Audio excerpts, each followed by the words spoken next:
welcome everyone to our first Strengthening the Core Spring Speaker Series, a collaboration with Keep Indiana Learning and the Educational Service Centers of Indiana. This spring, we are thrilled to be bringing you live streams and content related to those core instructional practices that really make a big difference to all of our learners. And it's February, it's CTE month. And so we are kicking off our spring speaker events with Skillsline, who really strives to put the skills into practice with those high school students that are learning those essential ways to be future ready and success driven. And I'm thrilled to introduce Courtney Reilly and Chris Mackey from Skillsline. Hi, y'all. Thanks so much for being here. Thanks, Lena. Courtney is the co-founder of Skillsline. She's focused her career on using innovation to enable opportunity and prosperity for young people, regardless of background. And prior to founding Skillsline, Courtney led market development efforts for Chicago-based nonprofit Leap Innovations, expanding the reach of its research-backed, personalized learning tools to schools across the country. Simultaneously, she led K-12 programming for the ASU GSV Summit, founding the Summit's leading educator scholarship program in 2015 and enabling the attendance of thousands of innovative school and district leaders. Courtney has also spent time in Rwanda developing industry ecosystems and supported the growth of innovative education companies in the US and around the world. She holds an MBA from the Wharton School at the University of Pennsylvania and graduated summa cum laude from Southern Methodist University with a BBA in financial management and a BA in anthropology. Courtney, you're a busy lady. We're so thrilled that you have time to spend with us today. Thank you. And sorry, that was so long. No, it's a wonderful bio. I want to read it twice. It's so well done. And then Chris, who is the other co-founder of Skillsline, brings his passion for helping learners and organizations to take real-world action, develop themselves, perform at peak, and achieve their visions of their future selves. Prior to founding Skillsline, Chris served as vice president and general manager of the Myers-Briggs Innovation Labs, leading the development and marketing of award-winning software products recognized for their key role in driving student success and retention, engaging educators and learners, and ease of implementation for organizations. Chris holds an MBA from Pepperdine University's School of Business and Management and graduated from Indiana University as a Wells Scholar. Well, we are thankful to have you as a former Hoosier, our guest Hoosier always in your heart, here with us in Keep Indiana. Thanks, Chris. Thank you, Lena, for that very kind introduction. And thank you to the audience for being here today. We're excited to share some of the ideas and learnings we've collected over the past few years founding Skillsline. So let's go ahead and get started with some context for our talk today. We're in a decent economy with one of the tightest labor markets we've ever seen. And employers are overwhelmingly saying that their barrier to growth is hiring. There are a variety of reasons for the low participation rates and overall tightness in the labor market. But whatever the root cause may be, employers just can't find new hires that are ready to contribute on day one. And their expectation is that newly minted graduates are prepared with the foundation for learning, development, and growth to hit the ground running. We hear from employers that what they're looking for in new hires is initiative, persistence, flexibility, identifying problems and solving them. The young people with grit who get along with others, those that are open to learning, the ones that adapt to new environments and pick up the trash without being told and without saying or even thinking, it's not my job. Let's take a look at a few young people. These are all scenarios being lived out every day across Indiana and the United States. There's the student in and out of foster care who makes friends and has a positive attitude in each new school. The teenager in the single parent household who's been responsible for years for getting younger siblings dressed, fed, and to school on time every morning while balancing their own responsibilities. What about growing up with parents who don't speak English, figuring out how to handle bills, taxes, landlord relations, dealing with adults in the broader world outside of the family? And what about the high schooler who is already a conscientious parent and is still getting homework turned in on time, balancing baby and school? For these young people, the human skills they're using every day may just be survival skills, but it doesn't make them any less valuable in the world of work. And it should make us think. With such valuable skills already on display, young people like these should easily be able to make the transition into the world of work, to get a good job. But that's not typically what we see. So what is the gap? Why aren't the lived, mastered skills that employers say they are looking for above all others translating into good employment opportunities for these young people who need it the most?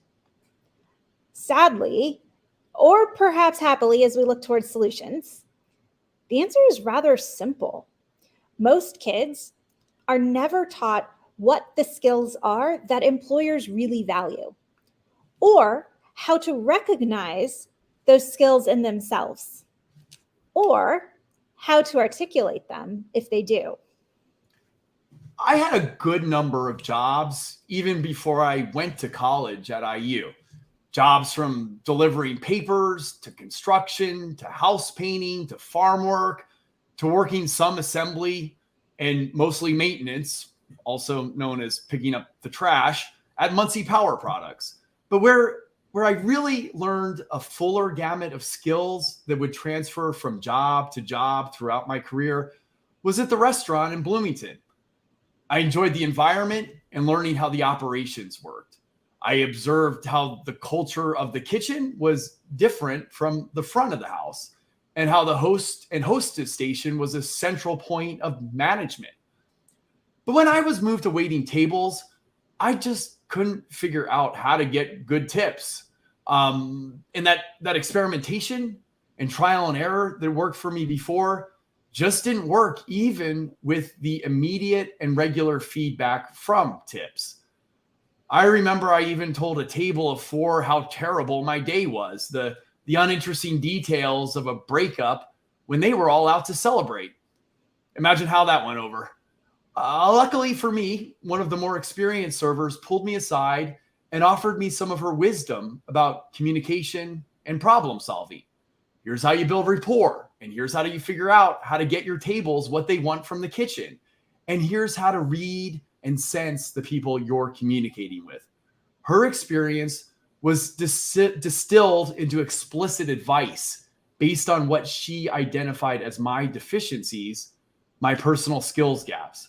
My tips went up, never as good as Jill's, that's for sure, but I had some foundation upon which to build. So growing up, I did all the things I was supposed to. I took the honors classes, I got the good grades, I participated in the extracurriculars. I was blessed to be surrounded by people who supported me and pushed me to achieve.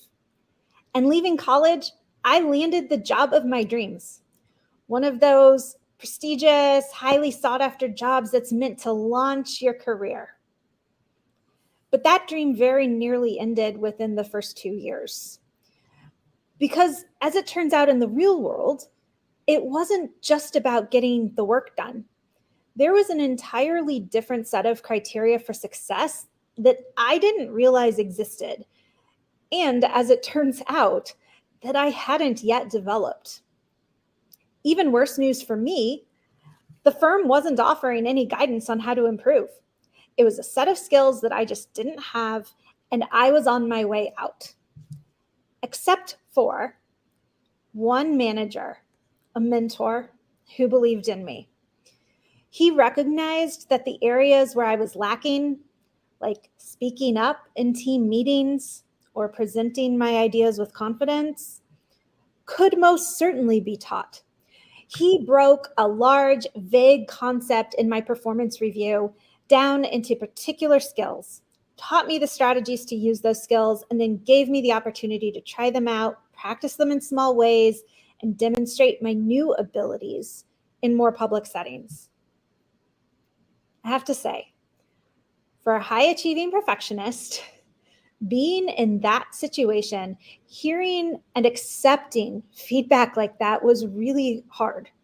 It challenged my sense of self. But I was learning, in fact, I was being taught the breadth of human skills that were necessary for this perfect on paper young employee to keep her job and to continue building her career. What we both luckily learned, and that many young people don't have the luck or opportunity to learn, is that at some point you need someone who will teach you the human skills, that these skills aren't just innate, that they can be learned, and that starting with awareness of the fundamentals pays dividends for a long time. We know that mentoring and coaching are powerful influences in a young person's life. Much of the usually unacknowledged role they play is to situationally teach human skills by picking out where the mentor sees opportunities or where the mentor has the knowledge or experience to provide support, guidance, and that distilled wisdom. They're often caught and then taught in the thumbnail moment, as we will hear shortly from a teacher at a rural middle school. But imagine a world where every kid is taught these skills systematically with the same emphasis and intentionality that a math teacher teaches math, a baseball coach teaches baseball, a piano teacher teaches piano, or a reading teacher teaches reading. You don't just put a kid on the pitcher's mound and tell them to go ahead and throw the ball. You teach them the techniques and the form of actually pitching that skill. With piano, you teach the notes. Math, you start students by teaching them to count. Through our work in Indiana, we've gotten to know teachers, principals, and administrators. And today we'd like to introduce someone new. Mrs. V is a teacher, having worked in public education for many years, starting in the library and moving to the classroom. She's now a middle school teacher in a rural community with some of her students requiring special services. Let's hear from her now, how it was before she had a systematic approach for teaching and developing human skills. It was all in the thumbnail moment. Something happened. Let's talk about it. But now through Skillsline, it's a direct, step-by-step approach. This is some emotions that you feel. This is how you identify what those emotions are. Now, let me give you some tips on how to manage that. It is such an organized, systematic way to approach it instead of grabbing the teachable moments. So that first 10, 15 minutes of class is when we do the Skillsline lesson. The majority of my roster is kids that have some type of special service because we know that those kids are usually some high school dropouts. So we're hoping by grabbing them in middle school and giving them some direction, it'll increase the odds of them wanting to graduate high school and possibly get into a trade school. A lot of our kids come in not knowing how to explain a point.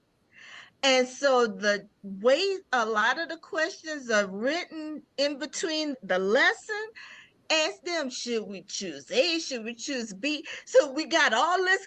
No, it can't be A because, and so that part is exciting to me because the person that said B is going to defend why we can't choose A. And they like the personal questions in between. I think the question asked, are you a worrier? That type of a question, because it's getting them to do some introspection that usually we don't get kids to do. One of the questions in the day before lesson was, do you know when you're starting to feel stress? And the kids were saying, Nobody ever asked me that before. Like, that's deep.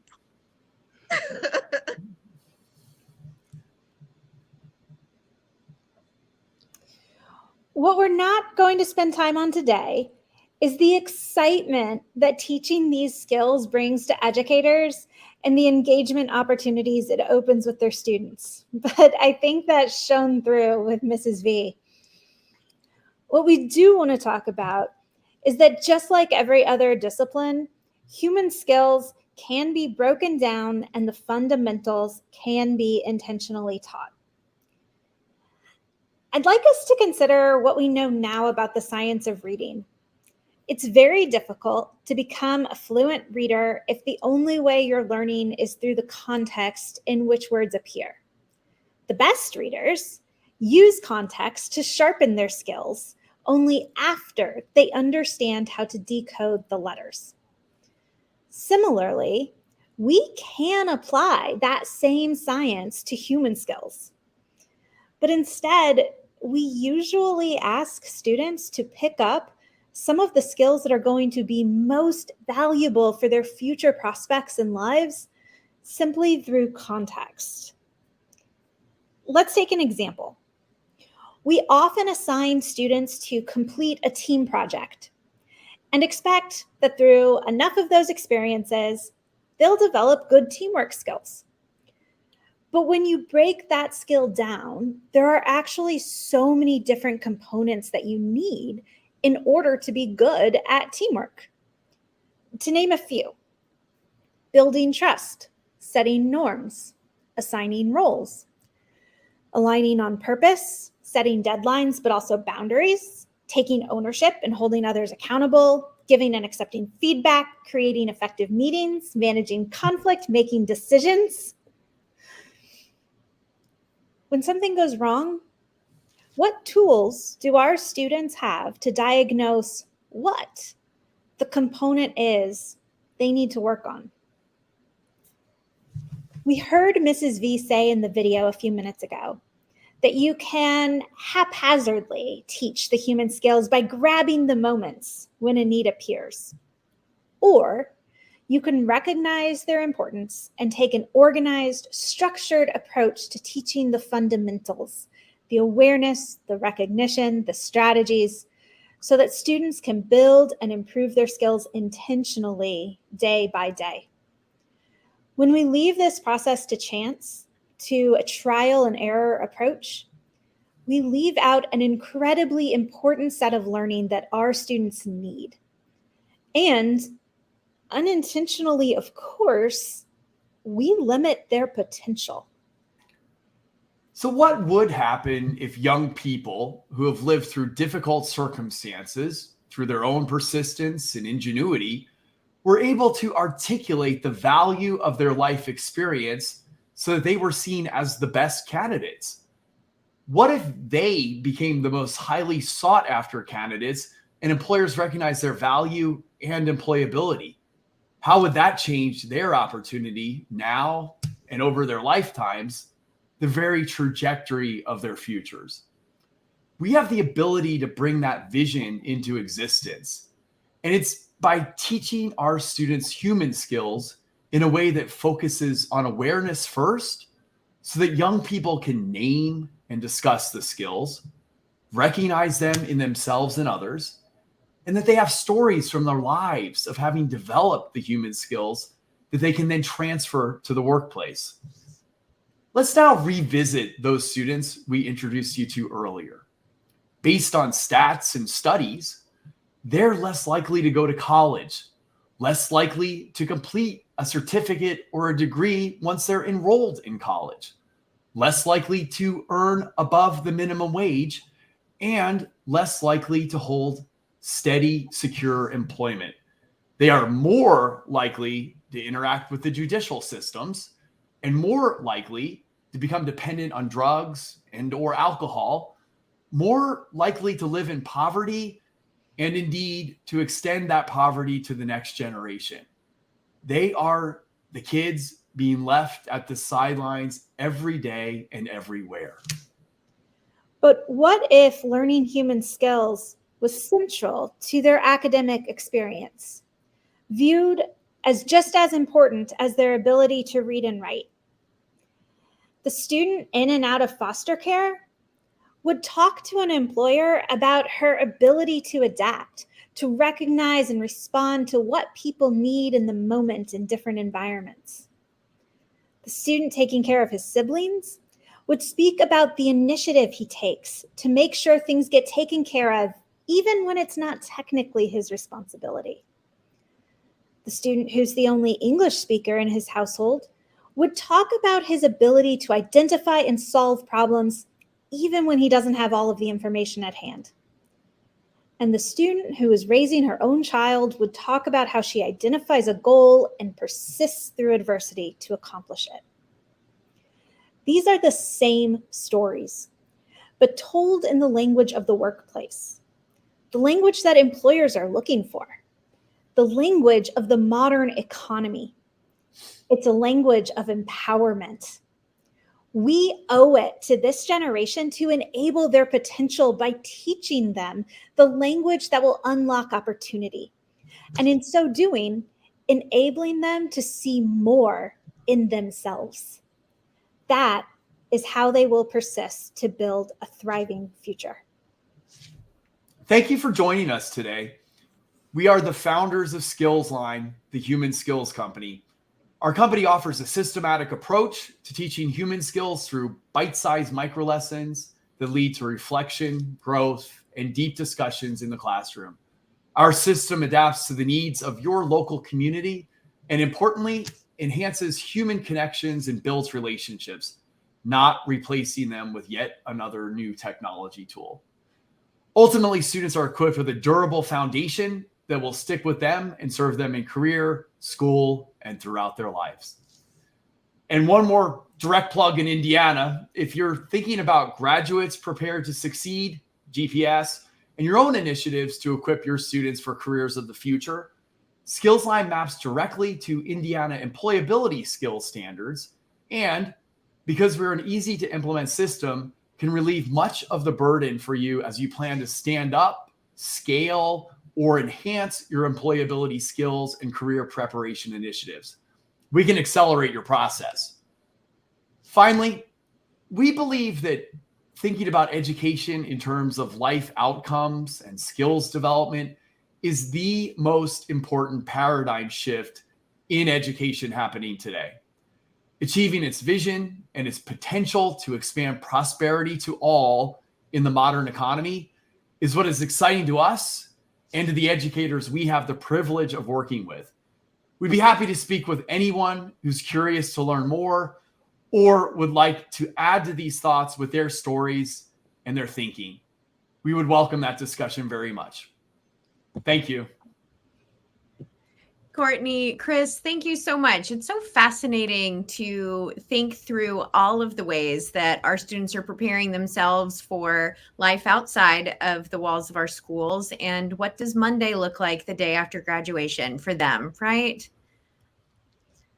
We appreciate having Skillsline here and as a partner for the Educational Service Centers of Indiana. If you would like to learn more, skillsline.co is the fastest way to learn about Skillsline. And of course, keepindianalearning.org is the fastest way to learn about us. Thanks everyone for being here for our kickoff for the Spring Speaker Series for Strengthening the Core. More information is on our website, www.keepindianalearning.org, about all of the upcoming Strengthening the Core events this spring and summer. Thanks, everyone. Thanks, Lena. Thanks, everyone. Thank you.